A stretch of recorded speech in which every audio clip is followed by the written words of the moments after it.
Ready?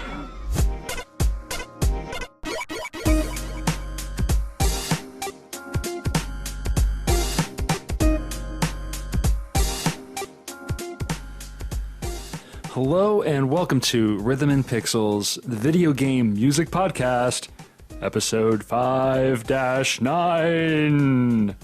And we're your hosts. I'm Howling Rob Nichols. And, dadgummit. You had to go with Howling Rob Nichols, and now I'm like, I'm perspicacious Purnell Pukula. I threw you off guard there. Yes, you did. Call you Wolfman Vaughn. Why didn't I go with Wolfman? I have the hair for it and everything. Yeah, you got that beard going on. There we go. Oh, there we go. Wolfman P. Nail. There we go. I was cracking up. I'm ready to party. This is thank you. This is our monster mash of an episode. I'm gonna come up with some more scary movie puns later on. But first of all, if you're joining us for the first time ever, we are a video game music focused podcast where every week we pick a topic, we listen to it, and we get down. Sometimes we boogie, but not all the time. Just on occasion, we want to conserve the booginess for the most opportune moments of the show's broadcasting. But we at least smile as the music plays. I can guarantee you that. Right now, this episode might be a little less boogie or chair dancing, as I like to call it on the show. So we do a lot of chair dancing. Yes, we do. Yours has wheels, so you do a little bit of scooting too. I can do a little wheelie on the floor here. But no, we're going to do some scary music from some scary games. And I chose music today from in my mind, I was picturing different kinds of horror movies. I don't know about you. Honestly, I just chose based on games and moments within games that made me feel scared. Maybe not necessarily specific moments, but because as I'm not sure I can speak for everybody, but I know I can't speak for everybody. Let's be real here. But typically when it comes to certain horror games, the music is just kind of there and it hits you, but you may not necessarily better recall where it came up. You just know this game has some scary stuff going on, and I was freaking when it happened, but this music actually made it that much scarier. Well, that was what I shot for. Totally. Well, in a lot of current generation games, too, it's a much more cinematic experience, and so the music is being used in a way, I think, that it would be used in a movie to kind of like startle you or set the mood, and I think that's pretty cool. Exactly. That sounds all right. So it's like you might know that the track sounded good when you listen to the movie, but if it was played for you off to the side, you wouldn't know where it was because it was the overall experience you remember, not the music that played during the experience. Right.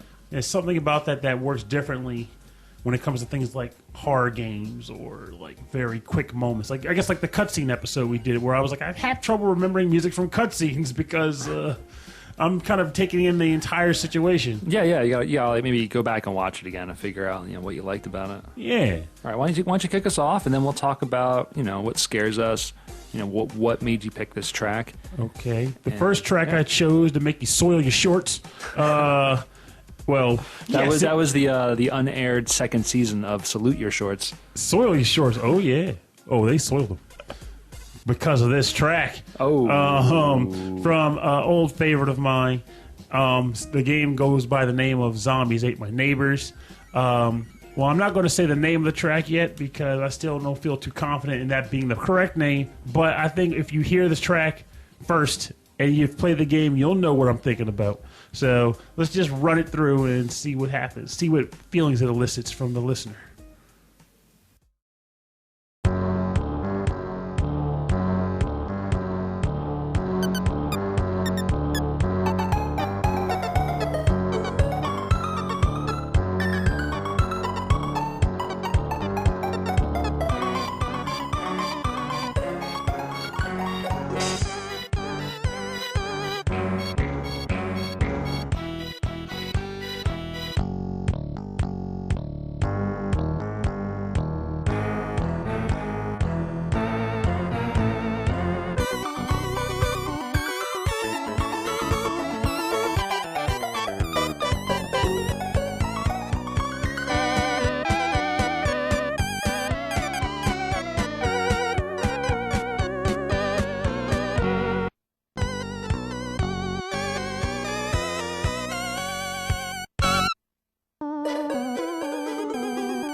Okay, Rob did some searching of his own during the play of this track, and he came up with the exact same name that I found during my journey, so I'm just going to go with it. The track is called Boss Battle, and it's from the game Zombies Ate My Neighbors. Throws me for a loop because the game had like one boss in it, and this track plays all over the place. So Yeah, and if you can't tell already, this is the Super Nintendo version, and the composer is the same, Joe McDermott. thank you, Joe, for this spectacular track. It's got like a carnival type sound to it, but also like a na na na na na. So are you being chased, or are you? Oh yeah. Okay. I'm glad good. you said that because It's got that sound to it. it plays in different stages, so it's hard to you can be placed in a number of different scenarios in the game. But if you've played Zombies Ate My Neighbors, the first time you hear this track is immediately followed by the sound of a chainsaw revving up. And then guys in hockey masks cutting through hedge bushes with chainsaws to come after you. And they're darn near indestructible. So you can kill them, but you would die trying, most likely. So the entire level is actually very scary. You're in a hedge maze. And you have the premise of the game, of course, you have to find 10 neighbors or less within a stage and then get to the exit door and leave before the monsters can find them. So this level, you're in a hedge maze and you have to circle around, but these enemies have chainsaws. They can cut through the bushes and come after you. So the whole time this music is supposed to like coming after you. You're like dipping and running, and you get like these clown decoys. And there's other levels like where this comes up too. Like there's like these possessed Chucky dolls that pop up. Yeah, there's a lot of really interesting stuff going on in this game, which it's really cool. I've only played it a few times through an emulator. Like when this was out, when we were younger, I never got a chance to play it. I used to rent this from West Coast Video like crazy. Oh wow, I haven't heard that name in ages. Oh yeah, because I didn't own the game back then, but I would rent it to death. And then during the adult collective years, I had to get a copy for myself. And I'm always trying to get somebody to play with me, but no one ever wants to because it's a slog. Because it has a password system, but I'm of the belief that you want to start from. I'm of the belief that you typically want to start at a point where you can start off early on and collect a ton of supplies and weapons, equipment, so that when you get to the harder levels, you're not stuck with a water pistol and one med kit. Well, I feel like when they do that, the game is designed in a specific way to do that for you. This one is not.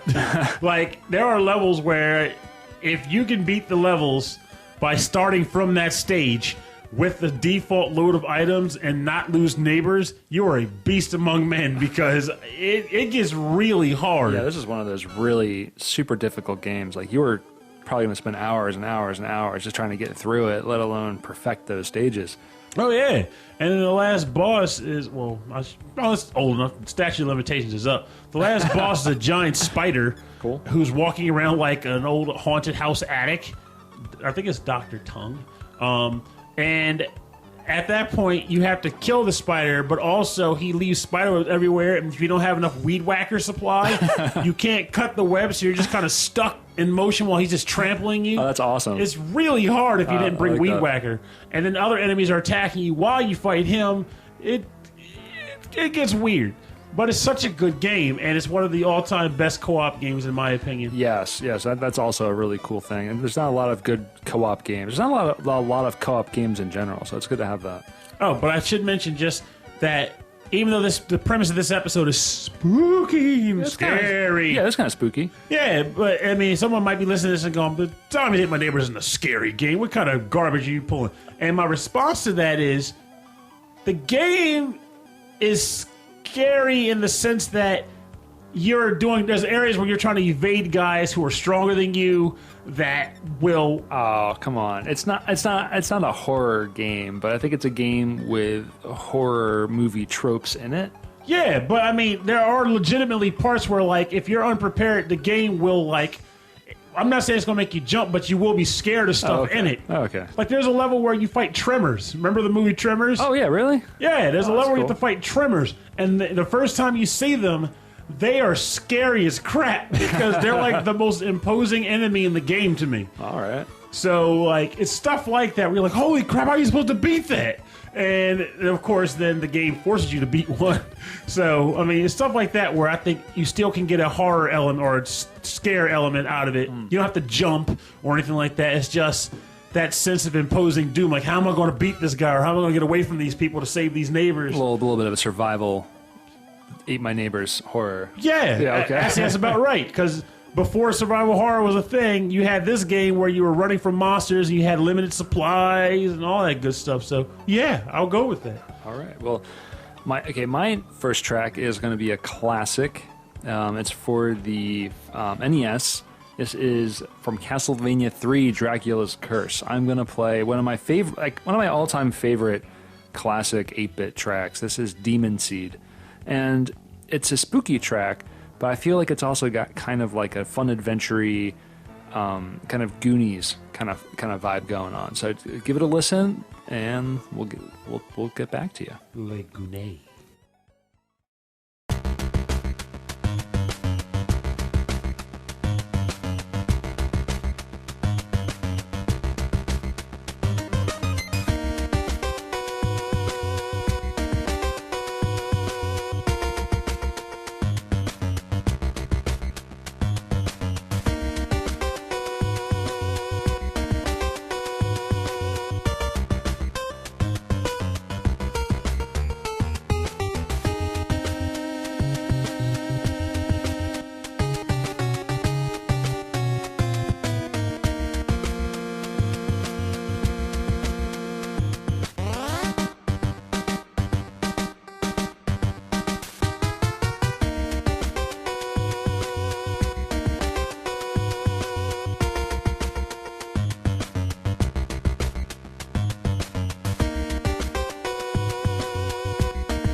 And we're back. You're listening to the song Demon Seed from Castlevania 3: Dracula's Curse. This is for the NES by Hidenori Maezawa, Jun Funahishi, Yuki Morimoto, and Yoshinori Sasaki. I love this song. I think it's like scary funky. Like a scary funk. You know, you get that? Fear funk. That beat is like so good. I imagine like this being like a hip hop track on its own. But is that a genre of music? Is fear funk a thing? Fear funk, yeah, horror rap. Horror rap, I think, is actually a thing. That's yeah, at least it was. Yeah. What are they called? The Grave Diggers. Remember the Grave Diggers? No. That was the RZA. Really? Yeah, he was called the RZA-recta. They were pretty great. Anyway, That sounds awesome. so this is my jam. This is my jam, and I think it fits kind of the scary feeling of Halloween. I'm trying to remember, but if I remember correctly, this plays at the end of the game when you're going up the stairs to battle Dracula. So I think Yeah, it even nails that situation too. Like, you chose a good track for that. Yeah, kind of adventurous. So anyway, Halloween is a time for Halloween parties. This year I didn't do any parties, just hanging out. No partying. No partying. Foot is down. But Pernell, you did some parties. Yeah, I ended up going to a friend's party down in the Baltimore area. Yeah, what were you dressed up as? Because I couldn't figure it out. It's kind of funny. Like, it almost fits my actual MO at the moment, but I liked it. Like, I was like trying to come up with something, and I went to the store and I was looking at all the props that were available, and then the idea that I came up with was, I'm trying to remember if I got this right, an emo hipster urban Viking. And by that is, I mean, I wore a shirt that wasn't a metal band shirt. It was more like the band is called Death Heaven, for those who've heard of them. Okay, yeah, I was going to say, like, that looks like a metal shirt you're wearing, but I couldn't figure it out. But that was the joke. It's not a metal shirt. Oh. It's actually like sort of like Doomgaze band. So there lies the hipster component. It looks like a metal band. That was but the it's hipster not a thing you've metal ever band. said. It's not death metal. It's more like a doomgaze band. You know if you heard them. Yeah, see? So I did that. I had an eye patch. I had a Viking helmet. I had an axe. And I had like a really nice like pea coat Nice. black pea coat. So it was like as to the hipster charm, but it's black. Okay. So it could be mistakes. It's like basically the replacement for like the old Viking vest they used to wear. Oh yeah, all right, yeah. Like yeah.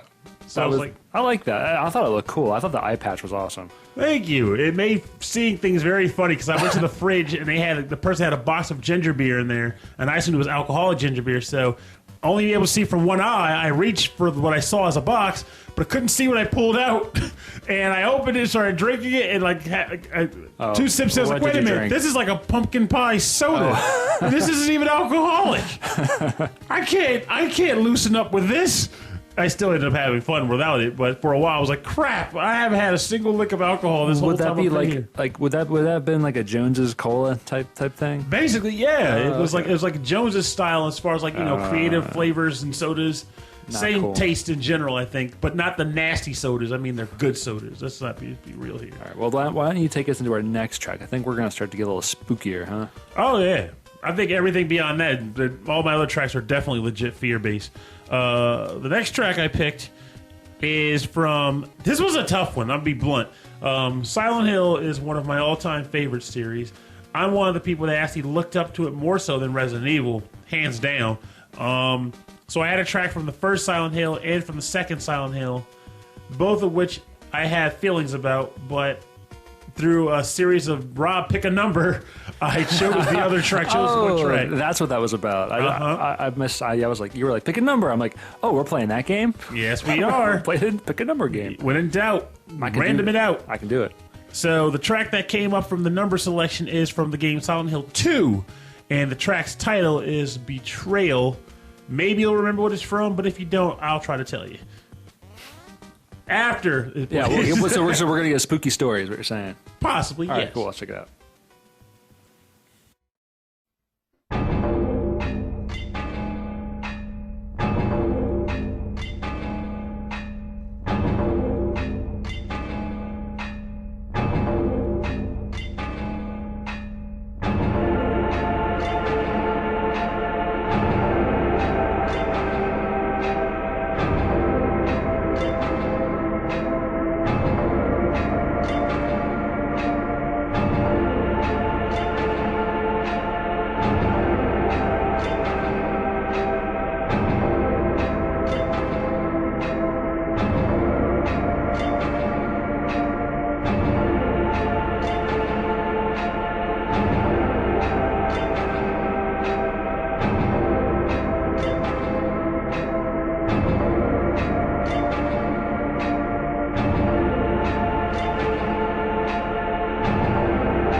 The track you are listening to right now is a rather, in my opinion at least, iconic track from the game Silent Hill 2. And it goes by the name of Betrayal and is written by one masterful musician. He goes by the name of Akira Yamaoka. Yeah, Akira Yamaoka, who composed the music for Silent Hill 1, 2, 3, and I also think 4, The Room. And also, of all these amazing Bimani tracks from like DDR and Beatmania and Poppin' Music. Yes. We just spent like the past like 5 or 10 minutes just listening to like his old tracks and just reminiscing. Yeah, like honestly, I think one of my favorite pop music tracks was done by him of all people. It was like one of the there's a thing called EE Mall where you could earn credits within the game and then use it to buy tracks that were added to the game later, and it was called Diamond Jealousy. Look it up. So it's like when you hear some of his, I'm hearing making that connection between, because I've heard the name Akira Yamaoka before, and then realizing that he was also the composer for Silent Hill, it all started to make sense. Like his music for the Bimani series was always like this heavy guitar or like really like heavy industrial or almost like kind of trancey industrial. You know what I mean? Like that kind of like early 2000s industrial sound. Which is kind of funny because hearing what you're saying sounds a lot like the track we're listening to right now. Yeah, exactly. And this is like, okay, here's a bunch of clanking and a lot of stuff like that. And then even like later on in the game, in all of the games, there's like a lot of staticky noises and like heavy like grinding of like chainsaws. Yeah, like a lot of machinery because they always end up making the other world out to be like kind of like a more like mechanical sort of environment with like gears and flames and metal. Yeah, it's very, very cool. So tell us a little ghost story about this track. Well, again, statute of limitations is up, so if you haven't played Silent Hill 2 at this point... If you're listening to our show, you know about Silent Hill 2. You'd better. Bruce Willis was dead in the end. You should still play the blasted game, even if you don't.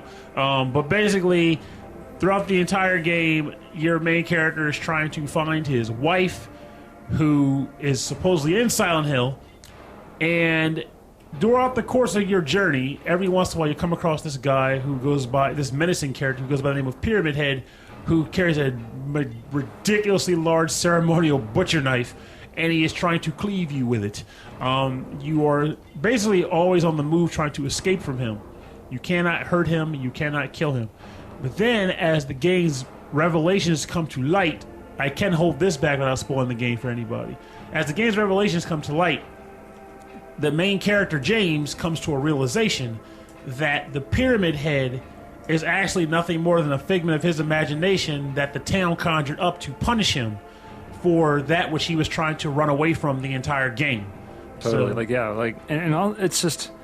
all the imagery in that game is just really disturbing. And then when this thing comes out, and it's not just menacing you, it's menacing all the other weird, like, monster things. Like, it's just bizarre. But you know all the other monster things were also related to the same scenario, right? Yeah, but I like that. Like, it let you kind of figure that out playing the game. Like, it didn't tell you that, like, wait a minute, all these enemies are kind of, like, female, like, anatomy type looking. Mm-hmm. And then he's the only male thing running around. I like that. I think that's just really clever.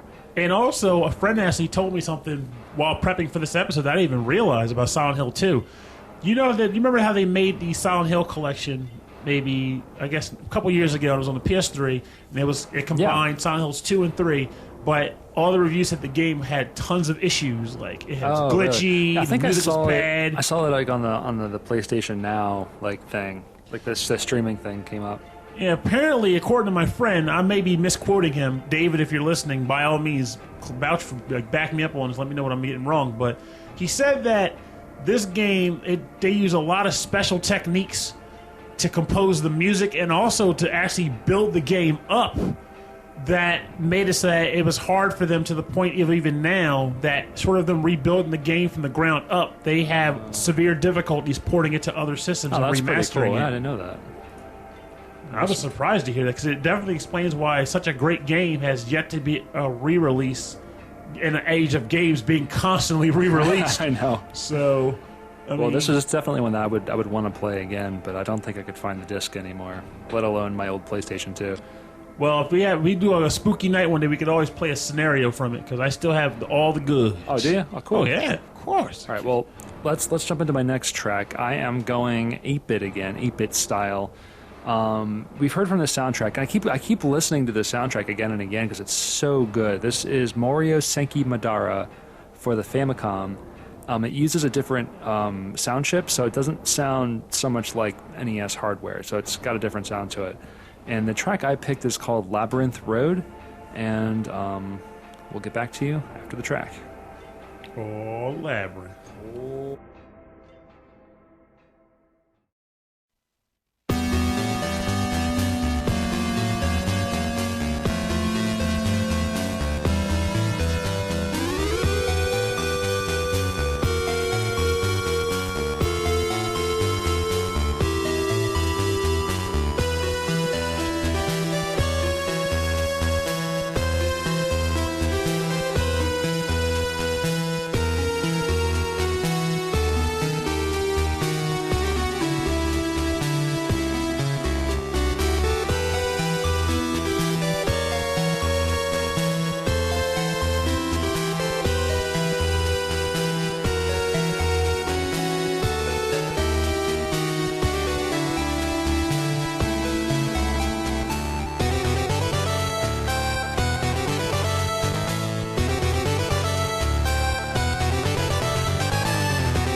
And we're back. You're listening to Labyrinth Road from the game Morio Senki Madara for the Famicom.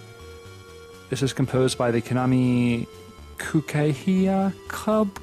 The Kukahea Club.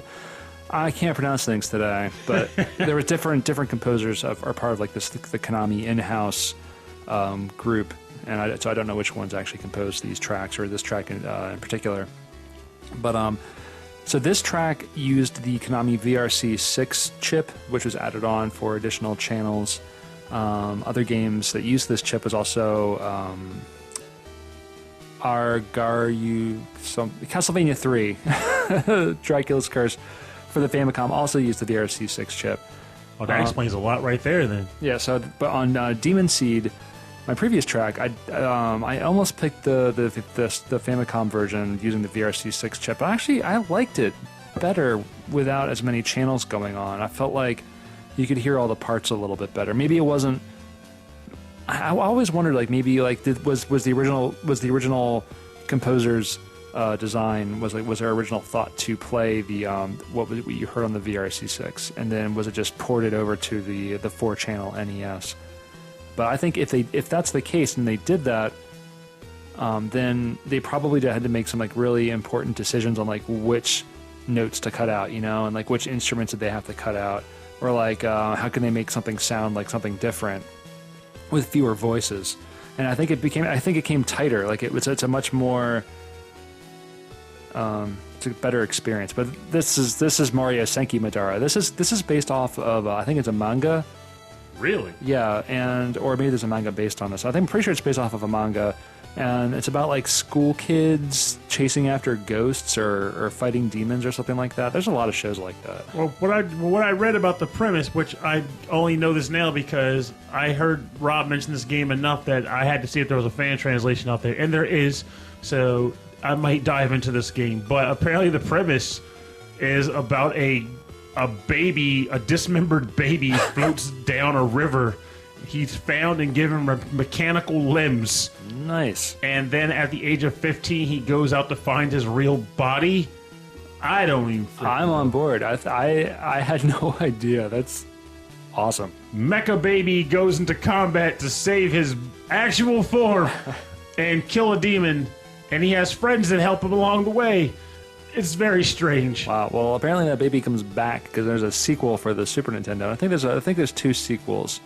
But I know Aeon Genesis, I'm not sure if they ever finished it, but Aeon Genesis is working on the translation for the second game. And I think I'd rather play that one unless the stories were directly linked because it looks like it looks much nicer. Probably. I mean, this is an earlier game, but this is one of the first RPGs. From what I've read, it's one of the first RPGs. Like during the battle system, it's kind of an action RPG where you kind of move your characters around. Ooh. So it might be you might enjoy that. But yeah, so this is another one. When I heard this one, it sounded to me like kind of like an old school, kind of like spooky movie. I could see that actually, like basically kind of tiptoeing through like a house with a flashlight. Yeah. Or like a classic like Dracula creeping up on somebody. But it still has that kind of Konami. Suck your oil. Suck your oil. Mechanical baby. Back on the mechanical baby for now. I'm never leaving the mechanical baby. The mechanical baby will never leave you. That is true. Ooh, there's the spooky twist that we were looking for this whole episode. And there was a scratching on the door outside, and when you opened the door, it was the hook of the mechanical baby. Why was he fitted with a hook? What is he doing with this thing? He was chasing after you. Oh. He was trying to impress you. He did a poor job. Well unplayed mechanical baby. Tragic story. It's tragic, all right. It's a classic story of mechanical baby finds hook, finds Purnell, fall in love, fall out of love. Whoa! There's no love. Was that unless that hook was gold encrusted? Was it a gold encrusted hook? I'm not telling the rest of the story. Well, I'm going with no. There is no love here for mechanical baby. All right. Your final track then. Mechanical baby. All right, an actual track. Yeah, let's do that. All right, the last track I picked is actually from a game that I have some good memories of, and it's actually not an old game at all. It's actually fairly recent. I played through the entirety of it. I played through the game in its entirety on one Easter day, which goes to show you how well the game had me hooked. They're the second scariest of the holidays. Yes, there you go. Yeah, It fits in quite perfectly for it. Actually, there's a scene in the game where it definitely was like, I was like, yes, this is an Easter game. But the game itself is called Outlast, and the track is referred to in the official soundtrack as Male Ward Chase. So let's have that bad boy run. See how far it can get. From Mechanical Baby Show.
You are listening to, or were listening to, now you're dead, but you're listening to Male Ward Chase from the game Outlast.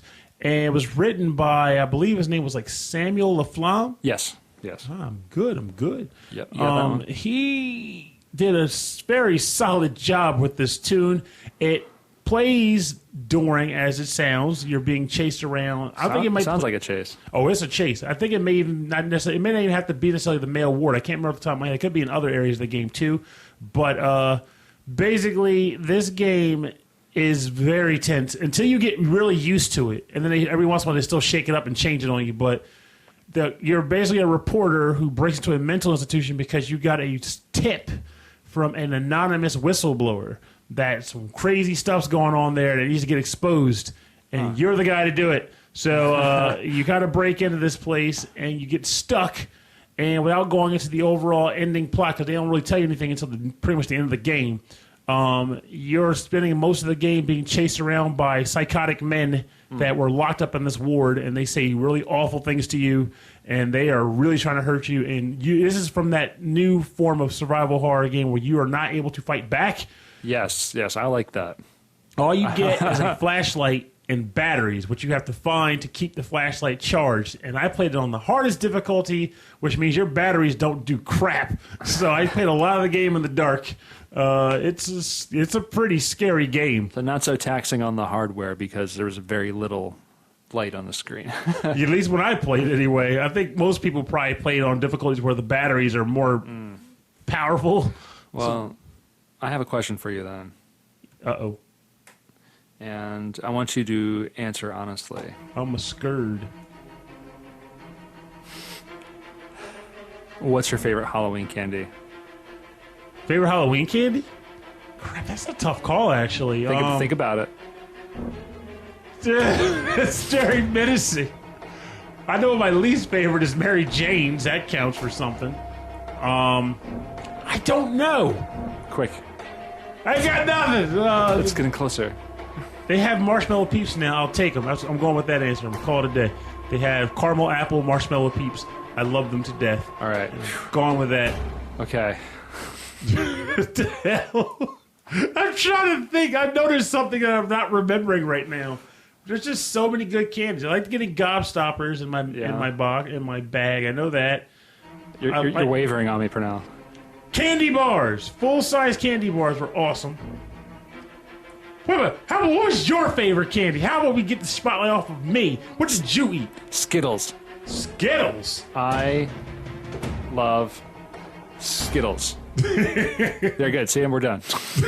Well, clearly It wasn't that you were hard. already prepared. You knew. I was just obsessed with collecting massive amounts of candy. I didn't even care about the what. And I'm not sure how old everyone on here, all the listeners are, but back in the day, there was a cartoon special used to come on that Garfield was starring in. It was the Garfield Halloween special. Oh, yeah. And With the acres, what they call the U.S. acres. Nah, they weren't on this episode. This was before Garfield and Friends. It was just Garfield, Odie, and John. Okay. And it was a Garfield Halloween special. And the only thing I really remember from it is that the chant I used to say when I went out candy hunting came from that cartoon, where Garfield would go, candy, candy, candy, candy, candy, candy, candy. He would just say that over and over again. Yeah, a horror demon right there. Candy, candy, candy. But I would run up and down the street, going from door to door, candy, candy, candy. And the parents, the people were looking like, what's wrong with this weird kid? I'm like, I want my candy. Give me candy. I was obsessed. I used to die with dual-wheel pillowcases. Oh, man. It was all about the candy when we were kids. It's, you know what? It still is. It really is. I have so many fun Halloween memories. You opened that can of worms on there, too. I had a lot of fun memories. Just one time we went to a house, me and a bunch of my brother and a couple cousins went to this one house, and there was a guy. Yeah, play the music. This is good. And we went to the front door, and it was just a guy dressed like Freddy Krueger. Oh, jeez. I'm not even sure if it was a gun. No, it was like a puppet, like lying in a chair. It was a Freddy Krueger puppet, and it was like a basket next to it that said "Take one." So we were jerk kids, and we were like, "Take one, nothing. Give me more." And I put my hand in the basket and grabbed a big handful. I was pulling my hand up. The guy grabbed my hand. He's like, and I screamed. We all hauled butt. He got out of the chair and chased us down the street. We all got separated and split up to get away from him, like typical horror movie fodder. Oh, and God. Long story short, I got lost, and my parents came looking for me at like 11:30 at night. Oh, man. I'm still up and down the street. Lights are off. I'm still trying to get candy in the middle of the freaking night. And they were worried sick about me because, again, I was lost in the middle of this neighborhood that I didn't even live in. It was a suburban neighborhood. So that's the thing, though, man. Going to the nice neighborhoods, trying to get all their candy. yeah, because in my neighborhood, everybody stole your bags. Yeah, you got neighborhood bounce. Yeah, we had bag snatchers in where I lived at. Nobody wanted to have time for that. And for the record, if you're a bag snatcher and you're listening to this episode, you're a freaking jerk. You're a jerk. Stop stealing bags from kids. Also, for the record, if you're that guy who sits in front of their house and pretends to be a scarecrow and then scares the kids, you're a jerk, too. You're part of the problem. But you're an awesome jerk. You're the reason we have Donald Trump.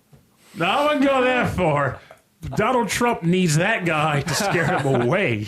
All right. Anyway, that's terrifying because we only have so much longer until we get to decide. Let's decide on a final track. I can't decide. Indecision 2016. All right, now I'm going back to an indie game that I loved that had a very atmospheric soundtrack by Disaster Piece. This is Hyperlight Drifter, and the track I chose is called The Abyss. Okay.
do a Control-Alt. Here we go.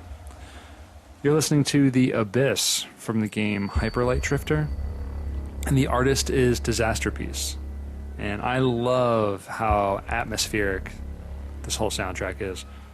I'm actually listening to it, and it had me thinking about where it plays in the game because it's very atmospheric, and I'm enjoying it. I mean, I keep telling myself to buy this game, and I already know that Disasterpiece, anybody listening, you may have heard him from the film It Follows. If I remember correctly, he did the OST for that, right? Yeah, I think this is closest sounding to that soundtrack because he uses like this sound in this track that's like this really deep, heavy, like boom, and it almost like it sounds like it's getting so loud that it's like breaking apart, and then it just goes and it just crackles out, and I think that you hear that sound a little bit in it. It Follows, and I think it's a cool effect. So yeah, it's not a problem with the file that you downloaded for the show. It's not a problem with the audio. It's actually designed that way. It's a great sound. A lot of the game is exploration, so a lot of the stuff really works, and every place has a different kind of feel to it, and it's like you're out in the woods, but there's like kind of ancient ruins of like old like robots and technology everywhere, and there might be like a dead body in the corner, and there's this music just kind of playing. It's really fun. The exploration in this game is really fun to do. It's a little challenging because like the game is split up into like 4 different kind of quadrants, but it's kind of hard to tell what quadrant you're in all the time. Oh, so the maps aren't very distinctive? Not so much. Like the maps are distinctive, but like yeah, the terrain is not as distinctive as you would like it to be if you're trying to backtrack and find stuff. And a lot of the caves, like there's a lot of like caves and dungeons that like kind of wind around, and like they look very similar. Oh, that's definitely a pain. That's like the Zelda concept too. Like all the Zelda caves look the same. Yeah. Like I love this game so much. I wanted to find every last like hidden item in the game, and so I went back through before the last, or actually after doing the last boss, going back through again and trying to get everything. New Game Plus, or just reload before the boss? I just reloaded before the boss. I could have done New Game Plus, but I didn't feel like it, and it was just like I couldn't remember where I was last. You know, it's that kind of thing. Ugh, I'm terrible for that, especially when I had my awful habit of putting a game down and then coming back 3 months later. Yeah, well, what I did was like I spent like a day or two backtracking, and then like knowing I had 4 more things left and wondering like, okay, I think I've been everywhere again, but where didn't I look close enough? And be like, well, forget it. You know what? I went online, I looked up if there was like a new ending or something really special, and there really wasn't, so I was okay with it. It was that time to walk away and start on something new, or your case, Street Fighter 5. That was pretty much it. Yeah, I just walked away. No, I just downloaded The Witness, so I'm going to start that pretty soon. Oh, I haven't played that, but I have heard a lot of people speak highly of the game. You know, for Jonathan Blow, right? I was Braid is one of my favorite games, but we spend so much time on this podcast about video game music. That game has like no music, right? Yeah, it wouldn't surprise me if it didn't, because it's one of those games where it's like meant to be, completely enchanting, or not enchanting, but entrancing. Yes, and it pulls you into the game by giving you nothing but environmentally ambient sounds. Like, hey, it's like a bird's chirping over there. Okay, I want some music to play over that bird if that's okay with you. But so a lot of people tend to prefer just having sound effects that play over environments, and that's fine. But yeah. No, I don't want that. I want tunage. Well, I'll let you know once I start getting into it how I feel about it. So I'll let you know next week. And I have also heard that some of the puzzles are maddening. So get your pencil and get paper. I'm ready for that because I spent a lot of time on Fez, and a lot of paper on Fez. Oh, in that case, you're ready to go. Yeah, I used to see my notes on Fez. It was a little weird because you have to like decipher a language. You have to decipher all sorts of like how like he has like a whole alphabet and numbers system out of symbols. Ooh, it's bizarre. Yeah, but it works. It's like Chronicles of Teddy. Similar concept of symbols that represent letters. Oh, okay. And probably not as probably this game's probably not as cryptic as his game would have been though, because they actually give you come across people who teach you the language as you go, so it's like you know what you're doing. But if I remember what little I remember about Fez though, was just here's a bunch of letters or set of symbols on a wall. Yeah. You better figure that out because no one's helping. Yeah, half the time it's like, oh, those were symbols. Oh, I needed that. Actually, half the time you don't need anything. It was just, if you could find it, you would find it. If not, it would just be there forever. Nah. Yeah, it was like your exploration for exploration's sake. And it was just so much fun. The game was so pleasant. I can't remember. Were you able to get any abilities in Fez or any upgrades, or was it just what you start with is what you always are? Yeah, New Game Plus, you got an ability. And then I think New Game Plus Plus, I think there was a third ability. I can't remember if there was. But the New Game Plus was the ability. Oh, man. I don't know if it'll give it away, but it's 3D vision.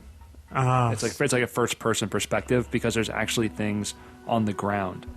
So like everything's side-scrolling, and you can change perspective, but some of the puzzles, some of the solutions and clues are actually on the ground that you can't see from a two-dimensional perspective. So if anything, if you're a completist, you're better off getting to that power so you can actually see the floor solutions. Yeah, you're like, oh, so if I stand here and look down, then you realize why there's like certain things that like you couldn't figure out what they were there for. Everything else you can interact with or do something with, and there's certain things that you just couldn't do anything with.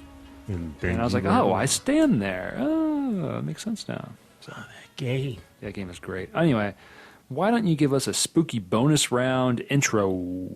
I can do my best. That's what I can do.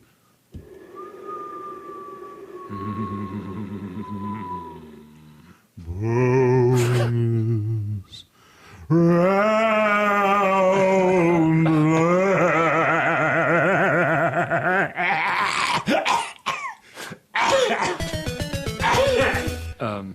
That was the ghost of a smoker. Ghost of Smoker's Past. He was told a joke right when he was dying. Now I get it. Let's go on. Bonus round. Bonus round.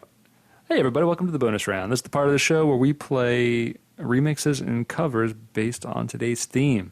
So I think we might have chosen similar remixes. Maybe, but hey, if they're both good, what's harm in a little bit of similarity, eh? Now, yours is something that we've been looking forward to playing for a while.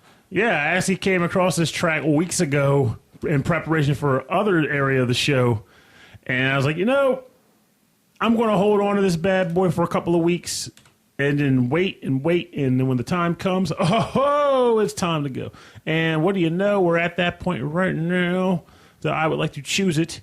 And it is, I don't think it even has a specific title for it. It's just, it is what it is. It is a metal cover to the Super Mario World Ghost House theme, done by our old buddy, an old close friend in the last couple of months. The one and only Retro Shred. He's an awesome dude. He makes some stellar tracks. I have no doubt that this will be another one-hit wonder that you guys will enjoy. No, it's not a one-hit. Ah, crap. That's the wrong terminology. It will be another hit wonder. Let's hit it. Did we announce the track name? I can't remember. No, I don't have a name. It's just Ghost House metal cover. All right, let's get ghosting. Bustin' makes me feel good.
So you totally just listened to the Metal Ghost house track from the man Retro Shred. Zoinks.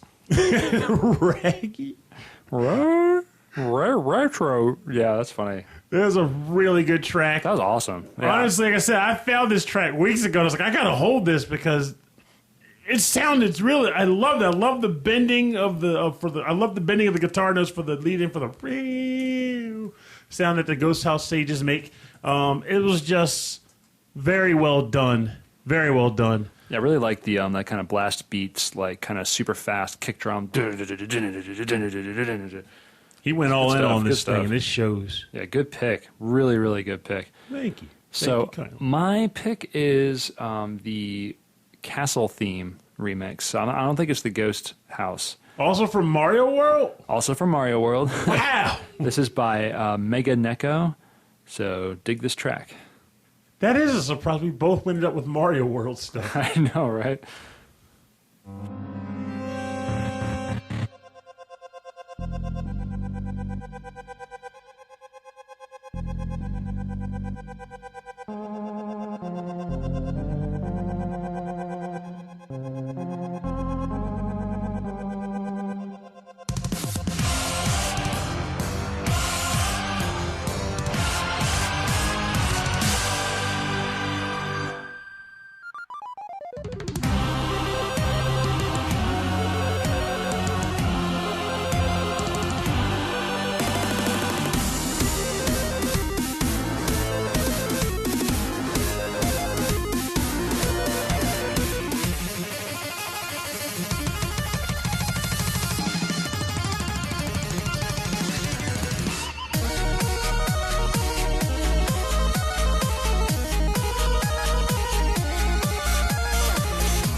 That was the Mario World Ghost House music from... I'm sorry. Super Mario... That was the Super Mario World Castle theme remix by Mega Neko. That was a really good track. And for a second, you actually had me worried because you was like, "It's the Ghost House." I'm like, "We both picked the Ghost House," and then it started. I was like, "Oh no, that's the castle." But we both picked Super Mario World, which is still crazy coincidental. And this was cool. It started with all that guitar, and then it turned into kind of like an electro house kind of thing. I was sold. I was bopping to it. And there's so much going on in that track. So you can check him out at soundcloud.com/MegaNeko, or you can check out Retro Shred at youtube.com/Retro Shred. They also, or you can find their stuff on Facebook and Twitter. So pretty good stuff. Don't you say so? We weren't supposed to be dancing on this episode, and yet it happened. Yeah, so. You were doing a lot of air guitar. Oh, I was doing conducting, I was air guitar, and I was cha-cha-cha and shoo-shoo-shwaying. It was all times a good time. So I would say we did an awesome. These were awesome picks. I think we did pretty good. So for more information on the artists on our bonus round part of the show, check out rhythmandpixels.com. We'll have links to all of their bios and band camps and everywhere where you can find their music.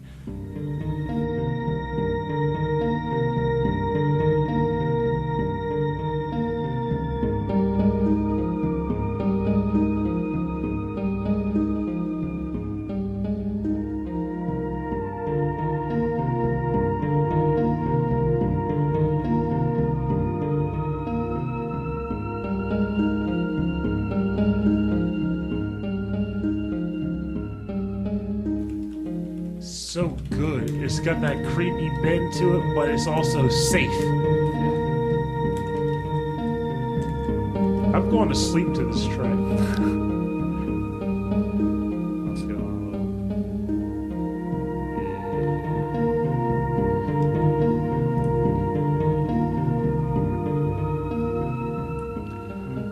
Thank you for joining us today on episode 5-9, our spooky music show for Halloween purposes. Our Halloween spooktacular extravaganza, folks. You apply this music to your Halloween day and immediately feel 100% spookier. Yes. In fact, I think this is going to be my theme for music at work tomorrow. This track in particular? Oh, this is going to definitely get played. There's no doubt. And then I'm not even going to put the headphones on for this. Is going to just play throughout the office. And people can walk into my safe space and feel surprisingly scared to be there. That's good. I like that. That's the goal. Should I be in this office? What do you think? You tell me. And I've actually never played the first Resident Evil. A friend of mine, actually a mutual friend of ours, recently played the first game for the first time. He disliked it. It was supposed to be kind of goofy, right? Like more like horror movie. I think it was intended. I ain't gonna lie. I think it wasn't intended to be B-movie goofy, but they did it, and people accepted it as such, and they ran with it. Yeah, I remember our friend Max really liked it because of that. That's why I liked it too. It's just I don't think they intended for that. I think it just happened, and they're like, "Oh crap, this turned out terribly," but people like it. Well, just keep doing it. But that same friend started the second Resident Evil game, which to me is the best Resident Evil game. I'm not going to refer to 4 because I think 4 should have been a separate series entirely. Very different. Very different. Great game. Oh, I'm thinking of Silent Hill.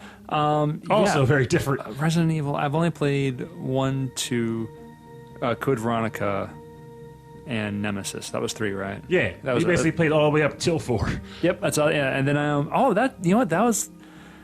had the Dreamcast and I played Code Veronica and Nemesis, and then that was it. And then I didn't get a PlayStation 2 for years later. Yeah, originally it was on the GameCube. It was a GameCube exclusive that eventually lost that exclusivity, and then they had like I won't call it a spruced up because it was actually lower quality, but a PS2 version that had some extra secrets hidden in it. Okay. But yeah, 2 was to me the best traditional Resident Evil game. Yeah, I remember first playing that at a friend's house. Sup, Bill, if you're listening. And he brought it over, and we put it in, and we couldn't figure out what to do. We just kept getting killed. Oh, yeah. Because at the beginning of the game, you should just run. Yeah. And we weren't running. Yeah, and back then, if you hadn't played, like, say, I guess Alone in the Dark, Yeah. You really had no exposure to games like that, because Alone in the Dark was like pretty much the only game of that type at the time. Yeah, I was looking for the shoot button to shoot the zombies, and that was it. But that's not how you do it. Oh, you have to bring the gun up and then shoot. Yeah, but or you do didn't that. have Yeah. You didn't have enough bullets to cover that whole area anyway, so you had to run. But Yeah, I have a fondness for that. I saw that there were like remakes of some of those on the PlayStation Network. I was thinking they of trying. remade the first game. Was that what? Maybe that's what the only one that I saw. I was thinking maybe I should check that one out. Resident Evil 0 is on there, but I don't know how much they did to it, so I couldn't say one way or the other what it is. We should do a Resident Evil show because there's so many of those. That's fine. Yeah, maybe next Halloween we'll do a Biohazard episode. Well, if we're going to do a spooky episode, we should go again Silent Hill again, or Siren, or Fatal Frame. Oh, Siren! I can't remember the name of that one. Because Resident Evil, aside from that first game, I don't think they were really scary. Just action, or not action packed, but just they were tense. But actually, I think one of my backup tracks was from Fatal Frame. Maybe, I don't know. Anyway, we're coming down to the end of the show here. So if you have any, if you'd like to send us any questions about the show, if you'd like to say anything about the show, if you have any suggestions for topics, send us an email. rhythmandpixels@hotmail.com. This track has got me all like chilled out now. And also, if you would like to see the full track listing and more information on the show, check out the website. rhythmandpixels.com. And if you want to reach us through Facebook, Twitter, Instagram, YouTube, or Twitch, check us all there. Rhythm and Pixels. I love how it's getting to the point where you have to actually recall them. I think we have a Vine account. Honestly, if you want to just check out the show in a different way, check out YouTube. If that's how you're consuming your podcast media, check out YouTube. Otherwise, we're on iTunes. If you'd like to support us in any way, please, if you like us enough to support us, check us out on patreon.com. We'd really appreciate it. There's little there's little goals, silly goals there that we'll do for you on the show. Candy is also accepted. We'll make it worth your while. Candy. You can send us candy. Just email us. We'll send you the address. All right. Or just email us the candy. Oh, man. Yeah, it can be done. Electronic digital candy. E-candy. I know Google is working on that. Google already did it. They just don't want you to know Oh, I got you. E-candy. Amazon's trying to do e-jerky. That sounds tough. But don't. Oh, my God. Did that actually break you? I think so. I loved it. I loved it so much. I tried. I know, I really loved it. Anyway, next week, when we are going to have a special guest on the show, we got to clarify, it's not one of our regular special guests. This is a new dude. There's a new dude, not an old dude. Not a former. New dude. We're having the chiptune composer Ethernaut join us to talk about some of his favorite game music and some of his new stuff that's coming out.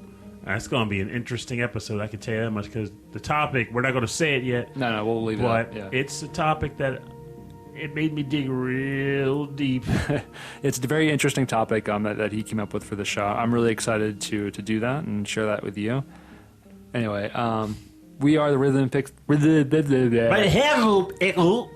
Rhythm and Pixels video game music podcast. I'm your host of one half, Rob. And I am the other one, the Wolfman, P. Nelzy. P. Nelzy. Thank you for listening, and have a great week. Good night, and remember, every once in a while, being scared can actually be pretty blasted fun. I mean, whether you watch a scary movie or what have you, just to kind of get get that tension up in your bloodstream, get you moving. But scaring people, while can be fun, don't be that guy. Don't be the guy that's scaring cats who don't expect it in ways that will really just make them soil themselves at work in a way that will embarrass them and then possibly endanger you. Just know that when you play practical scare jokes, scare responsibly. Scare responsibly. All right, I got you. Yeah, all right. I didn't even think this. I'm glad you said it. Scare responsibly, folks. because you don't want to cross that line. Believe me, I've been there. It's bad. Good night.